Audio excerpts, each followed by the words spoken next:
So hello everyone, welcome back to my channel. आज की इस वीडियो में हम बात करने वाले हैं बीए प्रोग्राम थर्ड सेमेस्टर की पॉलिटिकल साइंस की जो आपकी बुक है ancient and medieval Indian political thoughts, यानी कि प्राचीन और मध्यकालीन भारतीय राजनीतिक विचार। तो ये आपकी बुक का नाम है, जिसमें बेसिकली आपको पढ़ना है कि एशियन टाइम में और जो मेडिवल टाइम था, मध्यकाल था, उस समय भारत के अंदर जितने भी विचारक आए, जितने भी विद्वान आए, तो उनके किस किस प्रकार के विचार रहे थे एक राज्य को लेकर। राज्य का अर्थ है एक देश, यानी कि साम्राज्य, कि कोई राजा, किसी भी राजा को किस तरीके से अपना साम्राज्य चलाना है, उसके लिए जो नियम कानून बनाए गए थे, उसी के बारे में हमें इन थॉट्स के बारे में पढ़ना है, कि उन विचारकों के बारे में पढ़ना है जिन्होंने राज्य और प्रशासन को लेकर अपने अपने मत दिए। तो आज की इस वीडियो में हम बात करेंगे सिलेबस के बारे में और हर एक यूनिट के जितने भी इंपॉर्टेंट क्वेश्चंस हैं उसके बारे में हम चर्चा करेंगे। तो सबसे पहले बात करते हैं हम यूनिट नंबर 1 की, जिसका नाम है भारतीय राजनीतिक चिंतन की नींव। यानी कि इसमें हम पढ़ेंगे बेसिकली कि जो भारत के अंदर जो राजनीतिक चिंतन थे, यानी कि पॉलिटिकल थॉट्स थे, तो उसकी नींव किस तरीके से पड़ती है, किस तरीके से भारत के अंदर ये पॉलिटिकल थॉट्स आते हैं और इनके कौन कौन से स्रोत हैं जिनसे हमें इनके बारे में पता चलता है। तो बेसिकली इस यूनिट से आपका एक ही इंपॉर्टेंट क्वेश्चन बनेगा, जिसको आपको अच्छे से प्रिपेयर करना है, और इसी क्वेश्चन को अलग अलग तरीके से पूछा जाता है।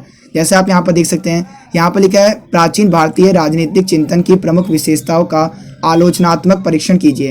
यानी कि हमें बेसिकली इसमें जो प्राचीन भारतीय राजनीतिक चिंतन है, पॉलिटिकल थॉट्स हैं एशियन टाइम में, तो उस समय उनकी क्या विशेषताएं थी उसके बारे में हमें चर्चा करनी है। ठीक है बेटा, आगे देखो, आगे आएगा इसी क्वेश्चन को और किस तरीके से पूछा जा सकता है। सिंपली पूछा जा सकता है कि जैसे भारतीय चिंतन की प्रमुख विशेषताओं के बारे में बताइए, या फिर उनके स्रोतों के बारे में बताइए कि कहाँ से हमें पता चलता है इन पॉलिटिकल थॉट्स के बारे में। तो आपके इस यूनिट से केवल यही प्रश्न आएंगे और आपको एक ही आंसर को प्रिपेयर करना है। मैं आपको आंसर भी बिल्कुल अच्छे से समझाऊंगा जिससे आपका आंसर क्लियर हो सके। ठीक है, तो देखिए, सबसे पहले आपको लिखना है कि जो भी एशियन टाइम में जो पॉलिटिकल थॉट्स थे उसको हमने दो कैटेगरी में डिवाइड कर दिया। एक तो प्राचीन थॉट्स और दूसरे मध्यकालीन थॉट्स। यानी कि जो प्राचीन पॉलिटिकल थॉट्स थे उनके कौन कौन से सोर्सेज थे, स्रोत थे, जिनसे हमें इसके बारे में जानकारी मिलती है। तो हमें बौद्ध जो हिंदू धर्म के साहित्य हैं, जिसमें आपके वेद, उपन्यास, पुराण, स्मृतियाँ और महाभारत और रामायण जैसे महाकाव्य शामिल हैं। तो इन साहित्यों के माध्यम से भी हमें उस समय के सामाजिक, आर्थिक और राजनीतिक व्यवस्था के बारे में पता चलता है, जिसका उल्लेख आपको वेदों में, पुराणों में, उपनिषदों में मिलता है। इसके अलावा हमें बौद्ध धर्म के साहित्यों से भी प्राचीन इतिहास की पॉलिटिकल विचारधाराओं के बारे में जानकारी मिलती है। जैसे आपने पहले भी पढ़ा होगा, बौद्ध धर्म के अंदर जातक और त्रिपिटक ये काफ़ी महत्वपूर्ण अंग है बौद्ध धर्म साहित्य के।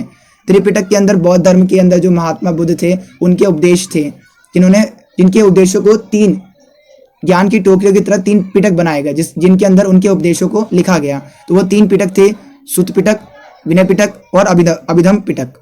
इसके अलावा हमें जैन धर्म के साहित्यों से भी प्राचीन समय के पॉलिटिकल थॉट्स के बारे में जानकारी मिलती है। इसके अलावा कुछ गैर धार्मिक साहित्य भी हैं, जैसे पाणिनि के द्वारा जो रचित अष्टाध्याय है, जिसमें उन्होंने संस्कृत ग्रामर के बारे में बताया है, और कौटिल्य, जिसको हम चाणक्य विष्णुगुप्त के नाम से भी जानते हैं, उन्होंने अपनी पुस्तक लिखी थी अर्थशास्त्र, जिसमें उन्होंने मौर्यकालीन प्रशासनिक व्यवस्था के बारे में बताया था। इसके अलावा उन्होंने ये भी बताया था कि किस तरीके से एक राजा को शासन करना चाहिए। इसके ऊपर अलग से सेपरेट क्वेश्चन भी आएगा। फिर हम बात करेंगे मध्यकालीन भारतीय राजनीतिक चिंतनों के बारे में कि कौन कौन से उसके स्रोत हैं। तो आइए एक एक करके डिस्कस करते हैं। तो सबसे पहले मैंने आपको बता दिया कि हिंदू धर्म के साहित्य के अंदर अनेक पुस्तकें, ग्रंथ और महाकाव्यों की रचना की गई थी, और जिसमें महाभारत, रामायण, स्मृतियाँ, पुराण, वेद वगैरह शामिल हैं। इनसे हमें उस समय के समाज, शासन तंत्र और राजा और प्रजा के बीच के संबंधों का पता चलता है। इसके अलावा बौद्ध धर्म के साहित्यों से भी हमें उस समय के सामाजिक, आर्थिक और राजनीतिक और सामाजिक व्यवस्था के बारे में जानकारी प्राप्त होती है। तो अब हम बात करते हैं जैन धर्म के साहित्यों के बारे में। तो इसमें भी आपको लिखना है कि जो जैन धर्म के साहित्य हैं उससे हमें महावीर काल से लेकर मौर्य काल तक की विस्तृत जानकारी मिलती है। कुछ गैर धार्मिक साहित्यों के बारे में भी मैंने आपको बता दिया, और जो चाणक्य हैं, जिनको विष्णुगुप्त और कौटिल्य के नाम से भी जाना जाता है, उनके अर्थशास्त्र पुस्तक में भी पॉलिटिकल थॉट्स के बारे में उन्होंने अपने आप बता रखा है कि किस तरीके से एक राजा को अपने प्रशासन को बेहतर तरीके से चलाना चाहिए, एक राजा के अंदर कौन कौन से गुण होने चाहिए, जिसको आपको अगले यूनिट में डिटेल में पढ़ना है। इसके अलावा हम बात करेंगे मध्यकालीन भारतीय राजनीतिक चिंतनों के प्रमुख स्रोतों के बारे में, जिसमें हम बात करेंगे जो सल्तनत पीरियड था, यानी सल्तनत काल था, उस समय कि जो बहुत ही प्रसिद्ध मुस्लिम राजनीतिक विचारक है जिनका नाम था जियाउद्दीन बर्नी। अब ये जो जियाउद्दीन बर्नी थे, इन्होंने अपनी एक पुस्तक लिखी जिसका नाम था तारीख एक फिरोज शाही। अब इन्होंने अपनी इस पुस्तक में इस्लामी कानून और शासन के बारे में बताया है। इसके अलावा हमें मुगल कालीन दस्तावेज भी मिलते हैं जिसमें आपने पढ़ा होगा कि जो अबुल फजल थे, उन्होंने अपनी पुस्तक आईन अकबरी और अकबरनामा में अकबर के समय की राजनीतिक और प्रशासनिक व्यवस्था के बारे में बताया है। इसके अलावा हमें और भी मुगल कालीन दस्तावेज मिलते हैं जिसमें हम बाबरनामा और जहांगीरनामा के बारे में भी अध्ययन करते हैं। तो ये सब वो पुस्तकें हैं, वो स्रोत हैं जिनसे हमें पता चलता है कि प्राचीन और मध्यकालीन समय में पॉलिटिकल चिंतन किस प्रकार के थे और हमें इनसे ये जानकारियाँ मिलती हैं। क्लियर हो गया। इसके अलावा सूफी और जो भक्ति मूवमेंट के जो टाइम में जो कवि थे, जो संत थे, उन्होंने राजा को धर्मनिरपेक्ष और न्याय प्रिय बनने की सलाह दी है। क्लियर हो गया। तो यहाँ पर भी एक पॉलिटिकल थॉट दिखाई देता है कि एक राजा को किस तरीके का होना चाहिए। इसके अलावा भारत के अंदर जितने भी विदेशी यात्री आए या फिर जो इतिहासकार थे, उन्होंने जब भारत की व्यवस्था के बारे में देखा, भारत की व्यवस्था को देखा, तो उन्होंने अपनी पुस्तक में इसका वर्णन किया जो बताता है कि भारत के शासक प्राचीन और मध्यकाल में किस प्रकार से शासन किया करते थे। तो ये वो स्रोत थे जिससे हमें प्राचीन और मध्यकालीन समय में भारतीय राजनीतिक चिंतन के बारे में जानकारी मिलती है। अब हम बात करते हैं कि इसकी क्या विशेषताएं हैं जो कि काफ़ी इंपॉर्टेंट है। तो सबसे पहले इस समय के अंदर धर्म को काफ़ी ज़्यादा महत्व दिया गया था और इसके अलावा राजा का मेन कर्तव्य होता था जन कल्याण करना, क्योंकि जो एक राजा होता है वो अपनी प्रजा से ही राजा होता है। अगर प्रजा नहीं तो राजा भी नहीं। इसीलिए राजा का प्राथमिक कर्तव्य होता है कि वो अपनी प्रजा का कल्याण करे, जन कल्याण के लिए अनेक कार्य करें। इसके अलावा इस समय में राज्य के विस्तृत कार्य क्षेत्र पर भी बल दिया गया था कि राजा का कार्य केवल प्रजा की रक्षा करना नहीं होता, बल्कि प्रजा के जो आधारभूत आवश्यकता है उनको भी पूरा करना राजा का कर्तव्य होता है। नियंत्रण और संतुलन के साथ केंद्रीकृत शक्ति पर बल। केंद्रीकृत शक्ति का मतलब है यहाँ पर राजा जो है एक केंद्रीकृत शक्ति है जिसके पास सारी पावर है, तो उसको अपने साम्राज्य को एक अच्छी तरीके से नियंत्रण कैसे बनाए रखना चाहिए और कैसे राजा और प्रजा के बीच में संतुलन बनाए रखना चाहिए, इसके बारे में भी हमें यही हमारे पॉलिटिकल थॉट्स हैं। ठीक है। तो राजा के पास महत्वपूर्ण अधिकार होते हैं, लेकिन उन्हें अपने मंत्रियों और सलाहकारों से सलाह दी जाती है ताकि ये सुनिश्चित हो सके कि राजा ना तो निरंकुश हो और वो अपनी मनमानी ना कर सके। ठीक है। इसके अलावा अगले पॉइंट में हम लिखेंगे कि राजा की सर्वोच्च सत्ता पर बल, कि जो एशियंट जो मध्यकालीन और जो प्राचीन भारतीय चिंतन है वो राजा के सर्वोच्च सत्ता पर बल देते हैं। इनके अनुसार राजा का जो स्थान है वो सर्वोच्च है, उसके पास असीमित शक्तियां हैं और वो किसी के प्रति जवाबदेह नहीं है। और आप जानते हैं प्राचीन काल में तो राजा को देवताओं के समान माना जाता था। इसके अलावा जो प्राचीन और मध्यकालीन पॉलिटिकल थॉट्स थे उसमें दंड का भी प्रावधान किया गया था, क्योंकि ये माना जाता था उस समय कि जो मनुष्य हैं उनके अंदर असुर शक्तियों का प्रधानता है, यानी कि जो मनुष्य हैं वो बहुत सारे गलत कार्य भी करेंगे, तो ऐसे में उन गलत कार्य को करने से रोकने के लिए दंड की आवश्यकता होती है। उन्हें नियंत्रित करने के लिए हमें क्या चाहिए? दंड की आवश्यकता होती है, ताकि जो समाज है वो सुधरे और लोग कानूनों को तोड़ने से बचें। और इन्हीं चीजों को मनु और कौटिल्य जैसे विद्वानों ने दंड नीति का नाम दिया। तो आई होप आपको समझ में आ गया होगा कि यूनिट 1 में से एक ही क्वेश्चन आपका इंपॉर्टेंट था, जिसमें आपको बताना है कि प्राचीन और मध्यकालीन भारतीय राजनीतिक चिंतन के कौन कौन से स्रोत हैं और कौन कौन से उसकी विशेषताएं हैं जो कि आपके एग्जाम में आती है। अब हम तो आइए अब बात करते हैं यूनिट नंबर 2 की, जिसमें हमें बेसिकली पढ़ना है मनु के बारे में। तो ये आपका यूनिट नंबर 2 है। तो बेसिकली मनु एक ऋषि थे जिन्होंने भारतीय राजनीतिक चिंतन पर अपने विचार दिए हैं। इसके अलावा जो मनु थे उन्होंने अपने समाज के लिए कुछ नियम कानून बनाए, जिसका संकलन उन्होंने मनुस्मृति में किया। और आप जानते हैं जो मनुस्मृति है वो प्राचीन भारतीय ग्रंथ है जिसके अंदर सारे नियम कानून लिखे हुए हैं कि किस तरीके से समाज चलेगा और समाज की संरचना किस प्रकार की होगी। तो बेसिकली आपके इस यूनिट से एक ही क्वेश्चन आएगा, आपसे पूछा जाएगा कि मनु की सामाजिक विधियों का वर्णन कीजिए, या फिर जो मनुस्मृति है उसके अंदर जो नियम कानून दिए गए हैं उनको आपको एक्सप्लेन करने के लिए कहा जाएगा। तो इस यूनिट से आपका यही क्वेश्चन आएगा। तो इसके आंसर को आप देखिए किस तरीके से आपको एग्जाम में लिखने हैं। तो सबसे पहले आप लिखोगे कि जो मनु जो ऋषि थे उन्होंने अपनी पुस्तक मनुस्मृति में सामाजिक विधियों के बारे में लिखा है। ठीक है, जिसमें उन्होंने समाज का विभाजन किस प्रकार से किया जाना चाहिए, आश्रम व्यवस्था और लोगों के नैतिक कर्तव्य के बारे में, परिवार और विवाह के नियम के बारे में बताया है। इसके अलावा उन्होंने न्याय और सजा के बारे में बताया कि समाज में यदि किसी से कोई अपराध हो जाता है तो किस आधार पर और किस प्रकार की सजा दी जानी चाहिए। राजा का क्या कर्तव्य होगा एक राज्य में, उसके बारे में भी मनुस्मृति में संक्षिप्त में बताया गया है। तो आपको इस तरीके से अपने आंसर में लिखना है, आपको हर एक पॉइंट को एक्सप्लेन करना है। तो सबसे पहले आप बताओगे समाज का विभाजन। जो मनु थे उन्होंने समाज को 4 वर्णों में विभाजित किया था और प्रत्येक वर्ण का अलग अलग कार्य था, अलग अलग भूमिका थी। तो सबसे पहले थे हमारे ब्राह्मण, फिर क्षत्रिय, फिर वैश्य और फिर शूद्र। जो ये जो शूद्र थे इनका कार्य था ऊपर के तीनों वर्णों की सेवा करना। जो ब्राह्मण थे उनको समाज का सबसे ऊंचा दर्जा प्राप्त था और क्षत्रियों का कार्य था राजा बनना और अपने साम्राज्य की रक्षा करना, अपने समाज की रक्षा करना।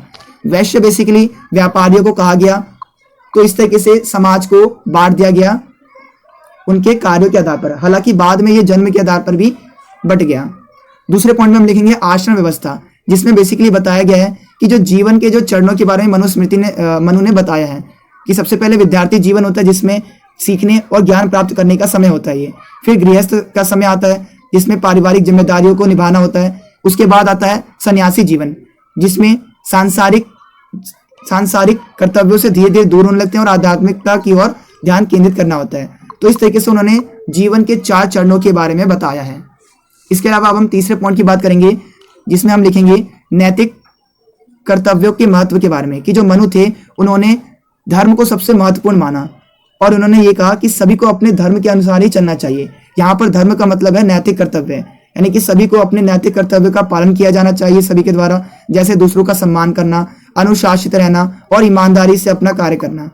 इसके अलावा मनुस्मृति में परिवार और विवाह के नियमों के बारे में भी बताया गया है कि किस तरीके से जो विवाह के समय पुत्री को विवाह के समय उपहार दिया जाता है। इसके अलावा जो पैतृक संपत्ति होती है उस पर केवल और केवल पुत्रों का अधिकार है। तो इन सब चीजों का वर्णन मनुस्मृति में किया गया है। इसके अलावा न्याय और सजा के बारे में भी मनु ने अपनी मनुस्मृति पुस्तक में बताया है कि समाज को सुधारने के लिए और समाज की रक्षा के लिए कुछ कानूनों का बनाया जाना और उसे लागू किया जाने की आवश्यकता है। इसीलिए इससे समाज सुधरेगा और लोग कानूनों को तोड़ने से बचेंगे। इसके अलावा मनु ने समाज में महिलाओं की स्थिति को भी सम्मान दिया है, लेकिन उन्हें पुरुषों के अधीन बताया है। उन्होंने बताया है कि जो पैतृक संपत्ति होती है उस पर केवल पुरुषों का अधिकार होगा और महिलाओं का उसमें कोई अधिकार नहीं होगा। इसके अलावा मनु ने राजा के कर्तव्य के बारे में भी अपने मनुस्मृति में बताया है। तो इस तरीके से आपको यह आंसर लिखना है। तो आपका यूनिट नंबर 2 खत्म हो जाता है। अब यूनिट नंबर 3 से आपका प्रश्न आता है जो बृहस्पति के संबंधित आता है। बृहस्पति भी एक ऋषि मुनि है जिन्होंने राज्य व्यवस्था, न्याय और अंतर राज्य संबंधों के बारे में अपने विचार दिए हैं। तो इनके बारे में आपके एग्जाम में जरूर क्वेश्चन आएगा। ये यूनिट नंबर 3 है आपकी। तो आइए चर्चा करते हैं कि इस यूनिट से आपके एग्जाम में किस तरीके से क्वेश्चन पूछे जाएंगे। तो देखिए आपके एग्जाम में पूछा जाएगा कि बृहस्पति द्वारा वर्णित शासन कला के विभिन्न आयामों के बारे में बताना है या फिर सप्त प्रकृति सिद्धांत के बारे में बताना है। सप्त प्रकृति सिद्धांत के अंदर बृहस्पति ने एक राज्य का अर्थ है एक साम्राज्य, यानी कि एक जो राजा है जहां पर वो शासन करेगा, तो उस राज्य के अंदर वो राज्य किन किन चीजों से मिलकर बना होता है उसके बारे में बृहस्पति ने काफी विस्तार से बताया है। तो उसी के बारे में आपको अपने आंसर में बताना है। तो ये एग्जाम में आने वाला बहुत ही ज्यादा महत्वपूर्ण प्रश्न है जिसको आपको प्रिपेयर करके जाना है। तो सबसे पहले आप लिखोगे कि जो भारतीय राजनीतिक चिंतन में प्राचीन जो ऋषि थे जिनका नाम था बृहस्पति, उन्होंने राज्य को 7 अंगों में यानी कि 7 भागों में विभाजित किया है। जिनके जैसे हमारा शरीर होता है, शरीर के बहुत से अंग होते हैं, उसी तरीके से एक राज्य के भी कई अंग होते हैं और उनके बिना एक राज्य नहीं चल सकता। तो इन्होंने एक राज्य को 7 अंगों में विभाजित किया है। पहला आएगा सम्राट, फिर आएगा आमत्य यानी कि मंत्री, तीसरा है मित्र यानी कि पड़ोसी राज्यों के साथ हमें किस प्रकार के संबंध बनाए जाने चाहिए, क्योंकि अगर हम अपने पड़ोसी राज्यों के साथ, पड़ोसी देशों के साथ अच्छे संबंध स्थापित करते हैं तो इससे हमें भविष्य में संकटों का सामना करना नहीं पड़ेगा और संकट की घड़ी में वो हमारी सहायता भी कर सकते हैं। ठीक है बेटा, तो ये सब चीजें आपको अपने आंसर में लिखनी है। तो आइए चर्चा करते हैं एक एक पॉइंट्स के बारे में। सबसे पहला आएगा सम्राट, जिसको कहा गया है पृथ्वीपति, यानी कि ये पहली प्रकृति है। जो बृहस्पति है उनके सप्त प्रकृति सिद्धांत में जो पहली प्रकृति है वो राजा के बारे में है कि बृहस्पति ने बताया कि राजतंत्र प्रणाली के अंदर जो राजा है उसको सबसे महत्वपूर्ण माना जाता है, क्योंकि इसका जो पद है वो सर्वोच्च है, वो प्रशासन का केंद्र बिंदु माना जाता है और इसका कर्तव्य अपनी प्रजा की ध्यान रखना और राज्य में न्याय और शांति को बनाए रखना और अपने सभी प्रजा की जो आधारभूत आवश्यकता है उनको पूरा करना। दूसरा आएगा मंत्री, यानी कि जो दूसरा ऑर्गन है जो एक राज्य के लिए काफी महत्वपूर्ण है वो है मंत्री, क्योंकि जो राजा होता है अगर उसको एक अच्छा और योग्य मंत्री मिलता है, क्योंकि जो राजा के जो मंत्री होते हैं वो राजा को परामर्श देते हैं, सलाह देते हैं। तो ऐसी स्थिति में एक अच्छा और योग्य मंत्री का होना जरूरी है। अगर एक अच्छा और योग्य मंत्री होगा तो वो अच्छी नीतियां बनाएगा राज्य के लिए। ठीक है, तो इस तरीके से आपको आंसर में लिखना है कि आमत्य का अर्थ होता है उच्च पदाधिकारी या फिर मंत्री। बृहस्पति ने अपने सप्त प्रकृति सिद्धांत में बताया है कि राजा के बाद मंत्री को दूसरा सबसे महत्वपूर्ण अंग माना जाता है, क्योंकि वही राजा को सलाह देता है और नीतियां बनाने में मदद करता है। तो इस तरीके से आपको अपने आंसर में लिखना है कि मंत्रियों का जो चयन है वो उनकी योग्यता और ईमानदारी और प्रशासनिक दक्षता के आधार पर किया जाना चाहिए। अगला पॉइंट है राष्ट्र, यानी कि तीसरा प्रकृति है राष्ट्र। बृहस्पति के अनुसार राष्ट्र के 4 निर्णायक तत्व हैं जिनसे मिलकर एक राष्ट्र बनता है: सरकार, भूभाग, जनसंख्या और संप्रभुता। ठीक है, फिर आपको बताना है किले के बारे में, यानी जो किला होता है वो किसी भी बाहरी आक्रमण से, दुश्मनों के आक्रमण से राज्य की सुरक्षा करता है, जिसके बारे में बृहस्पति जी ने बता रखा है। तो आपको इस तरीके से अपने आंसर में लिखना है। अब अगला है कोष, यानी कि धन, जहां पर धन को संचित किया जाता है, रखा जाता है, खजाना, उसको कहा जाता है कोष। तो बृहस्पति जी ने बताया है कि कोष का यानी कि धन का इस्तेमाल समाज के भलाई के लिए और राज्य के विकास के लिए किया जाना चाहिए। अगला है दंड, यानी कि जो छठी प्रकृति है वो है दंड, यानी कि समाज के अंदर कानून व्यवस्था को बनाए रखने के लिए और न्याय स्थापित करने के लिए दंड का भी उपयोग किया जाना चाहिए, ताकि समाज सुधरे और वो गलतियां करने से बचे। केवल अनैतिक कार्यों और कानून का उल्लंघन करने की स्थिति में ही दंड दिया जाना चाहिए। इसके बारे में भी बृहस्पति जी ने बताया है। अगला पॉइंट है मित्र, यानी जो 7वीं प्रकृति है वो है मित्र। बृहस्पति का मानना है कि एक राज्य को अपने पड़ोसी देशों के साथ मैत्रिक पूर्ण यानी कि मित्रता पूर्वक संबंध बनाए जाना चाहिए। ठीक है, बृहस्पति जी का मानना था कि एक मजबूत सेना आपके शत्रुओं को भी अपना मित्र बनाने में मजबूर कर सकती है। तो इस तरीके से आपको अपने आंसर में लिखना है।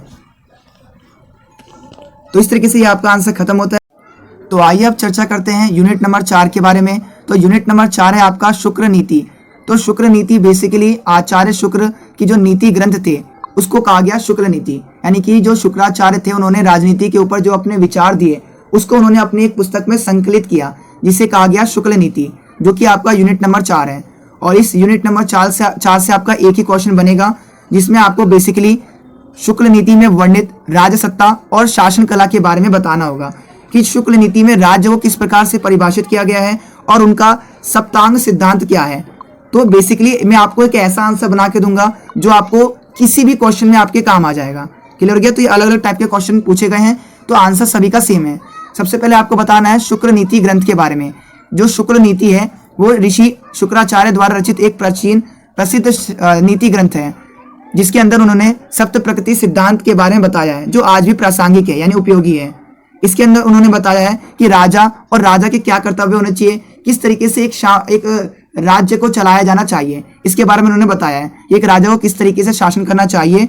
और इसमें यह भी बताया गया है कि जो शुक्ल नीति है उसके 4 अध्याय हैं, और 4 अध्याय में जो प्रथम अध्याय है उसके अंदर राजा और उसके महत्व के बारे में और उसके कार्यों के बारे में बताया गया है। तो पहले आपको बेसिकली भूमिका के अंदर इतनी चीजें लिखनी है। फिर आपको बताना है कि शुक्ल के अनुसार एक जो नीति विहीन राज्य है वो बिल्कुल टपकते हुए जहाज की तरह है, जिसका कोई अस्तित्व नहीं है। अगर कोई भी राज्य एक नीति के अनुसार नहीं चलेगा तो वो आगे जाकर तहस नहस यानी कि बर्बाद हो सकता है। लेकिन वहीं जो सम्राट, जो राजा नीतियों के अनुसार, उपदेशों के अनुसार चलता है, शासन करता है, उसकी प्रशंसा की जाती है। और इसके विपरीत जो सम्राट, जो राजा अपनी इच्छानुसार शासन करता है तो उसका शासन लंबे समय तक नहीं चलता और उसकी निंदा की जाती है। इसीलिए शुक्र के अनुसार नीतियों के अनुसार चलना उचित होता है। तो सबसे पहले हम जानते हैं कि इन्होंने राज्य को किस तरीके से परिभाषित किया है। तो इनके अनुसार जितने भी प्राचीन राजनीतिक विचारक है उन्होंने राज्य के 4 निर्णायक तत्व बताए हैं, जिनसे मिलकर राज्य बना है: जनसंख्या, भूभाग, सरकार और संप्रभुता। लेकिन जो आचार्य शुक्ल हैं उन्होंने बताया है कि जो एक राज्य है वो 7 तत्वों से मिलकर बना है, और इन्हीं 7 तत्वों को हम सप्तांग सिद्धांत के नाम से जानते हैं। तो आपको समझ में आ गया कि सप्तांग सिद्धांत बेसिकली वो 7 तत्व हैं जिनसे मिलकर एक राज्य बना है। तो शुक्ल नीति के अंतर्गत हम इन्हीं 7 सिद्धांतों को, इन्हीं 7 पॉइंट्स को एक्सप्लेन करेंगे। तो इनके अनुसार इन्होंने बताया कि जो सबसे पहला है मंत्री, जिसकी तुलना उन्होंने किससे की है? जिसकी तुलना उन्होंने नेत्रों से की है। इसके अलावा कोष की तुलना उन्होंने मुख से की है, और राष्ट्र की तुलना उन्होंने पैरों से की है। इस तरीके से आपको ये पढ़ लेना है, ठीक है? वीडियो ज्यादा लंबी ना हो जाए, इसलिए इसको जल्दी जल्दी हम खत्म करेंगे।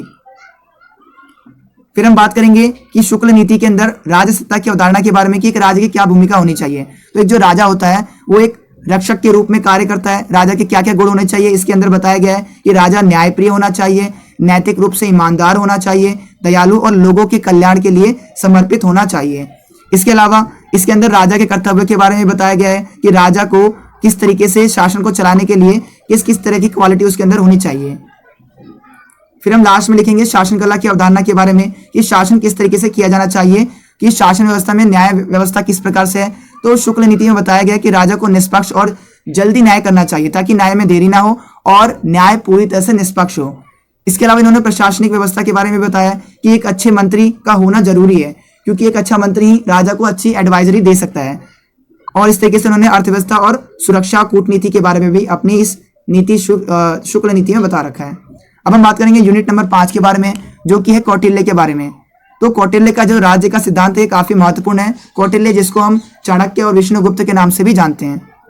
तो आइए इसके बारे में चर्चा करते हैं कि इस यूनिट में आपके किस तरीके के एग्जाम में क्वेश्चन बनेंगे। तो सबसे पहले आप देख सकते हैं यहाँ पर अलग अलग टाइप के क्वेश्चन पूछे गए हैं, लेकिन बेसिकली इसमें कॉमन सी बात यह है कि हमें इसमें सप्त सिद्धांत के बारे में ही बताना है। और जो स्वामी है, स्वामी का मतलब जो राजा है, राजा के क्या कर्तव्य होने चाहिए, उसका क्या महत्व है, उसके बारे में ही हमें इस यूनिट के अंदर बताना है, एक्सप्लेन करना है कि शुक्ल नीति ने कौटिल्य ने किस तरीके से एक राजा के महत्व को अपनी पुस्तक में बताया है। ठीक है, तो ये अलग अलग टाइप के पूछे गए क्वेश्चन है, लेकिन आंसर सभी का सेम है। हमें बेसिकली सप्तांग सिद्धांत के बारे में बताना है। तो जो सबसे पहले हम बताएंगे कि जो कौटिल्य है वो विश्व के सबसे प्रसिद्ध दार्शनिक और विचारकों में से एक है, जिन्होंने अपनी पुस्तक अर्थशास्त्र में प्राचीन भारत की सामाजिक आर्थिक व्यवस्था के बारे में, विशेष रूप से राजनीतिक व्यवस्था के बारे में बताया है। और इन्होंने जो सप्तांग सिद्धांत दिया है उसके बारे में हमें आंसर में बताना है कि एक जो राज्य है वो सात प्रमुख तत्वों से मिलकर बना होता है। तो हर एक पॉइंट को हमें एक्सप्लेन करना है और हमारा आंसर प्रिपेयर हो जाएगा। तो सबसे पहला अंग है हमारा स्वामी यानी कि राजा। तो राजा के बारे में बताया गया, कौटिल्य ने बताया है कि एक राजा वही है जो ऊंचे कुल में जन्मा हो और राजा की जो धर्म में रुचि होनी चाहिए, दूरदर्शी राजा होना चाहिए, सत्यवादी होना चाहिए, महत्वाकांक्षी होना चाहिए, परिश्रमी। इस तरीके से क्वालिटी एक राजा के बारे में कौटिल्य ने बता रखी है। फिर दूसरे पॉइंट पर हम चर्चा करेंगे। दूसरा अंग है जो कि काफी महत्वपूर्ण है, वो है मंत्री, यानी कि जो आमित्य है, जिसका अर्थ होता है मंत्री, जो कि मैंने आपको पहले बता रखा है कि जो मंत्री होता है उसको एक महत्वपूर्ण अंग माना जाता है, क्योंकि वही राजा को सलाह देने का कार्य करता है। फिर हम बात करेंगे कि कौटिल्य ने जनपद के बारे में बता रखा है। जनपद का अर्थ होता है जन यानी कि लोग, और पद का मतलब होता है जहां पर वो रहते हैं, यानी कि एक ऐसा एरिया जहां पर लोग रहते हैं। तो जनपद यानी कि जनता के बारे में भी बताया गया है कि जनता भी एक राज्य का एक महत्वपूर्ण अंग है, क्योंकि जो एक राजा होता है या फिर जो एक राज्य होता है वो अपनी जनता की बदौलत होता है। अगर जनता नहीं तो वो राज्य नहीं, वो शासक नहीं। तो इसलिए जनता को काफी महत्वपूर्ण माना गया है। इसके अलावा जो कौटिल्य जी हैं उन्होंने बताया कि जो किला है वो भी काफी महत्वपूर्ण है एक राज्य के अंग के रूप में, क्योंकि जो किला होता है वो राज्य को बाहरी आक्रमणों से बचाता है।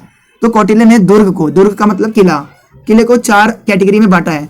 सबसे पहला आएगा अवधक दुर्ग, यानी जिसके चारों ओर पानी होता है। फिर होता है पर्वत दुर्ग, जिसके चारों ओर पानी पर्वत होते हैं। और इस तरीके से उन्होंने दुर्ग को 4 कैटेगरी में डिवाइड कर रखा है। तो आपको इस तरीके से अपने आंसर में लिखना है।